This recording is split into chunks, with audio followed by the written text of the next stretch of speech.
And in here we've got a Sunbeam Tiger. Wow, that's the first one of these I've ever laid eyes on.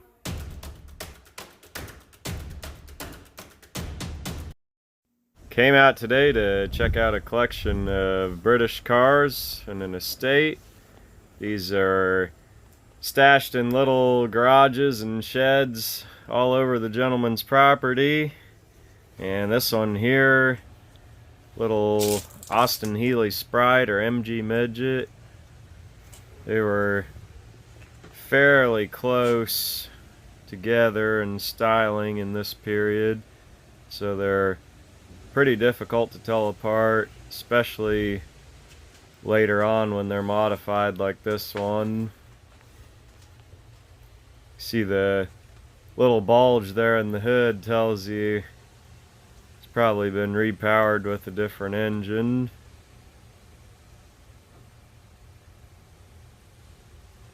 This one's been all fully restored and finished. One he took around to shows. Hard to tell what that is. It's kind of a odd little 4-cylinder. See, there's a lot of custom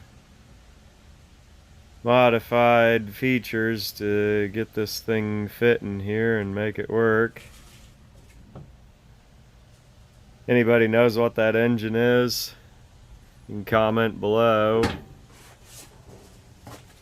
All these vehicles are being auctioned, so they've all found new homes by the time this is posted.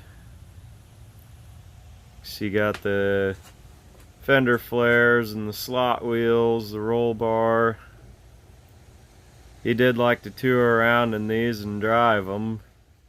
Now, I believe this building was the one where he actually did the restoration work. Oh yeah. Got the Bug-Eye Sprite partially completed. Got the mini light wheels. Looks like a bit of a custom fairing on the back. This was the last one he was working on when he passed. I believe that's a fiberglass nose on there. Reproduction, aftermarket.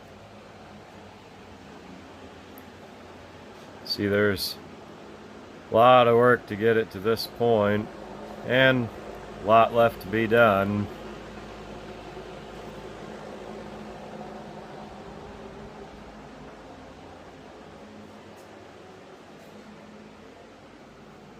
Got a little built-up 4-cylinder on the stand here. Unknown size and brand, but there's a clue. Made in Japan.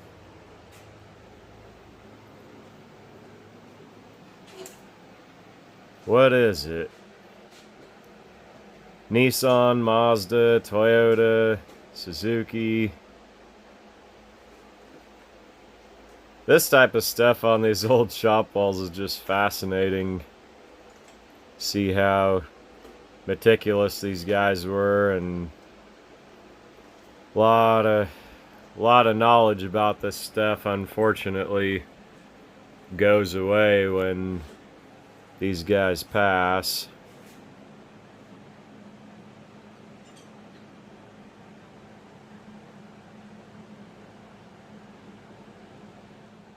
And the second part of the workshop, tool room, parts storage. This is a built-up 60-degree GM V6. So, almost certainly a 2.8 liter. So you got the carburetor on there. That engine's got an awful lot of work done to it internally for that big of a carb to feed it. And like everything else that he did, meticulous attention to detail there. There's a couple project chassis outside. Not sure what this one was. Got the Mustang 2 front end under it. And this one here, I believe, should be a MGTD.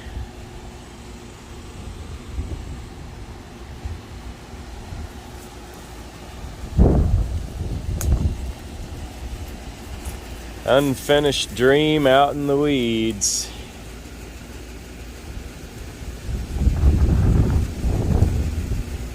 Of course, it's a fiberglass kit body and a extra frame. And oddly enough, a Mazda rotary engine. Tiny little 4-barrel carb on there.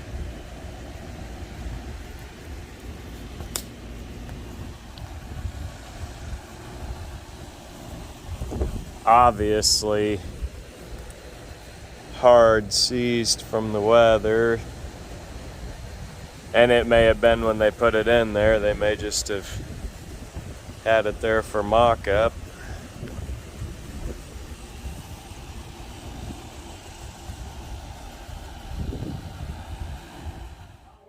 So here we've got another 60-degree V6 in its natural habitat. This is Pontiac Fiero. This one's going to be a second generation. Had just a little bit more of a sports car look to the body. See, I believe that's a fuel injection engine with that plenum on the top like that. Just really quintessential 80s car. Got the body color, accents and details. Loads of black plastic and aluminum, and got the mesh alloy wheels, buckskin interior, sunroof, candy paint. I mean, this thing was pretty much the cat's meow for the time. Got the 5-speed transmission. Just basic little sporting automobile. Crank windows. See, no luggage space whatsoever. This is strictly a fun car, not a practical one. And in here we've got a Sunbeam Tiger. Wow, that's the first one of these I've ever laid eyes on. Surely that's... Well, I mean, they could be an Alpine. Take a look at the badging here. And Roots Group Sunbeam. And the only way to really tell is check the engine itself. So the Tiger would have had a Ford, I believe a 260 V8. These came out in '64.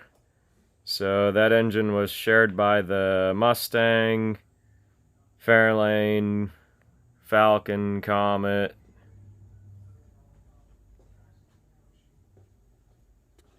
They built these to 1967, and the actual Tiger is really pretty rare car. I think there were only right around 7,000 of them made till the end of production, and just very, very hard to find one in very much of a remaining stock form.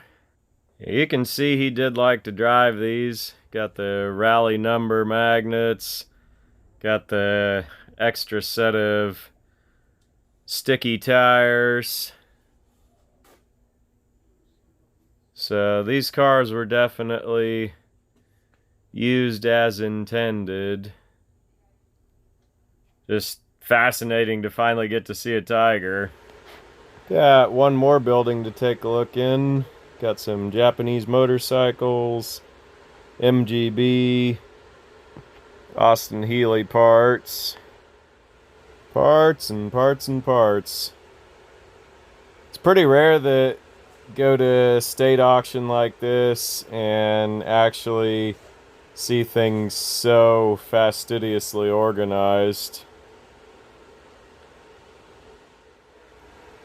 Here we've got the Hodaka single-cylinder motorcycle engine.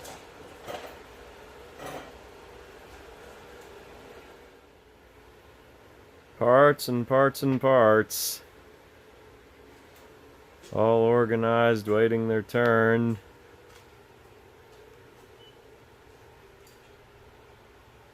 See, there's the steel bonnet for the Bug-Eye Sprite. That's basically the whole front clip of the car, similar to a Spitfire. You can see there's a lot of wrinkles and damage on that, so that's probably justifiable to start over with the fiberglass one. Especially since he was cutting the scoop holes in it. Then nobody gets mad about original sheet metal being sacrificed for customization. Got the snapper riding tractor there, riding mower. Not really a tractor. Then we got the MGB fiberglass bonnet with the power bulge. Waiting for the power. If I had to guess, the 2.8 V6 probably would have gone in this one. See there, it's got the hard top.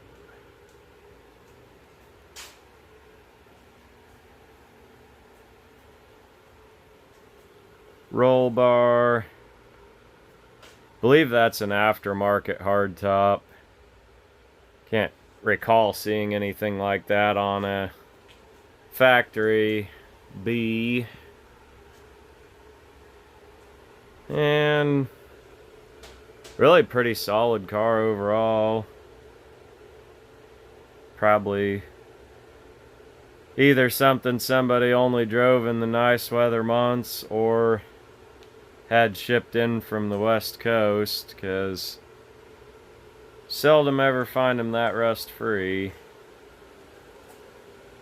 Then we've got a small collection of motorcycles. Suzuki.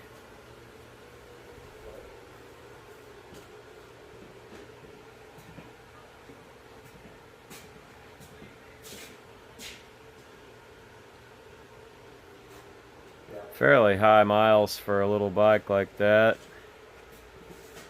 This one appears to have been restored. All this stuff was listed online, and this one I thought was bid pretty strong, but it's not cheap to restore anything these days. Right, usually on the other end. And some other little Honda Trail 70.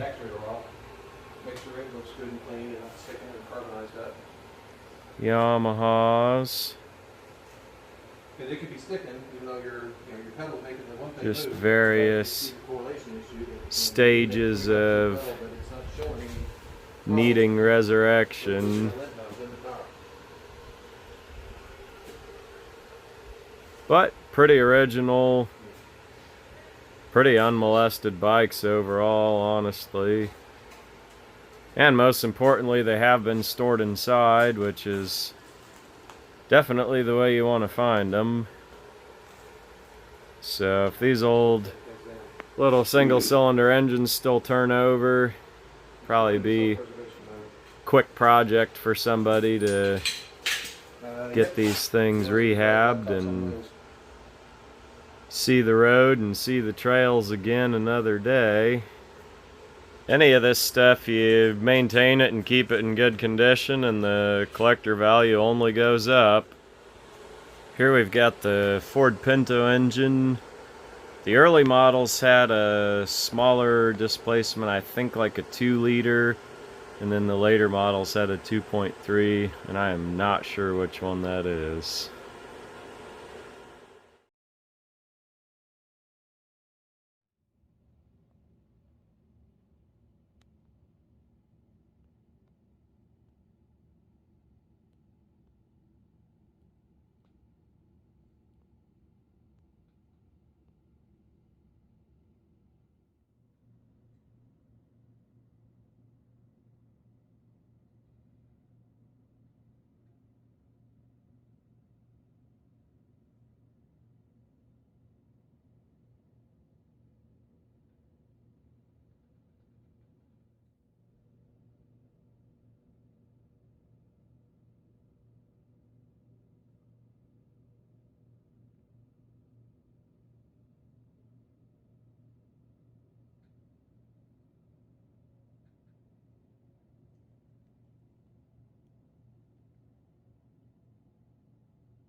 $6,000 and it looked good. Yeah. Essentially either needed the wiring troubleshot or a new wiring harness. Yeah. Running, driving car, 3-speed overdrive, decent interior, decent body and paint and trim. Yeah. But he said the Here's a headlights, very precise guy. he said the headlights and taillights didn't work. Yeah. And so he was recommending a $400 wiring harness. Yeah. I'm out of garage Space space. connected to the Echelon, the Echelon's connected to And my wife's out of patience. Right. Which- We were having that conversation of obviously this is somebody who, you know, He's a bachelor. bachelor. Because then it all starts to trickle into the house. You ought to see. Oh, I don't think it trickled in. No, I don't think it My trickled. buddy ran like Aaron Rodgers. Right. Yeah. Yeah. You know, this, Bob really, he was a doer and a half. He just did a lot of stuff. Metal detector, every time you look, you see something new. You know? Yep, Mm-hmm. that's a fact. That's how it felt cleaning it out.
Yeah, and so you can rent a seat in his prepared car Yeah. for like $100 and race for an hour. Oh, cool. It's worth every penny of that. You don't have to do nothing except Right. go get in. It's a lot cheaper than having your own race car. Oh, yeah. Like man, I can't believe how much Yeah, money he that's what probably I spent on was it. When he goes $80,000, $150,000 on a trip or something. One of the guys that we were pitting with, he owns Erico Motorsports, and somebody hit him, and he went down. It was $40,000 bike, just boop, boop. That's it. Yeah.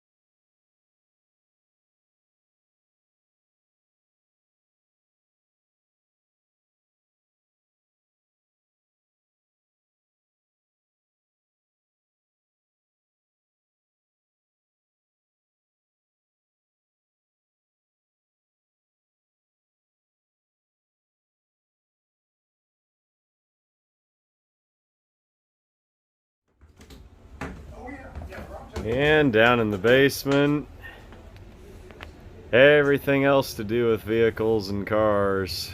Got the model car kits. A lot of people just like these old kits to collect them. Don't necessarily have to put them together, and they can be fairly collectible in unbuilt form. I would imagine his time was taken up working on the 1/1 scale model cars, so to speak. More die cast that didn't quite make it on the shelf. And this thing's pretty cool. Believe these were 1/8 scale. 3rd gen Camaro kit. Says on the instructions, yeah, 1/8 scale. These were issued by Monogram. This is a pretty detailed piece.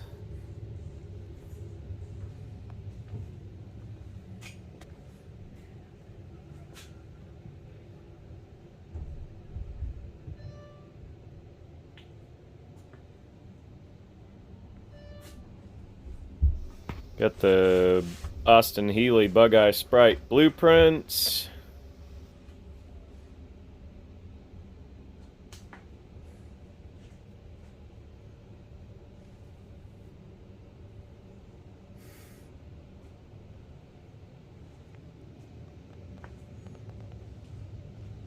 There's gotta easily be over 1,000 die-cast vehicles here, which, if you really think about it, they don't ever have tires that go flat, batteries that go dead, they don't leak oil, they don't take any garage space to store. So that's a way to experience the collector car hobby.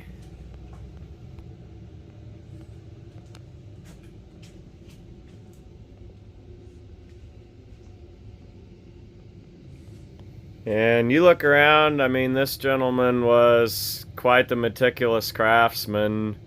Very, very few guys that do everything. The upholstery, the wiring, the paint, body, mechanical. This guy was true legend, true craftsman.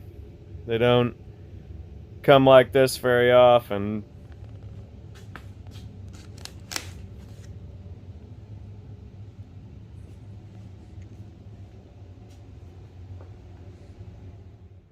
So just because it reminds me of it, I'm going to throw in a quick plug here for Randy out in California. He is actually working on one of these Jaguar XK120s in real life. His YouTube channel is Carkeology. Go check him out.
Guy was a bachelor, and every room and every corner of the house was model cars, car parts, tools, supplies. This was his hobby and his life and his whole world.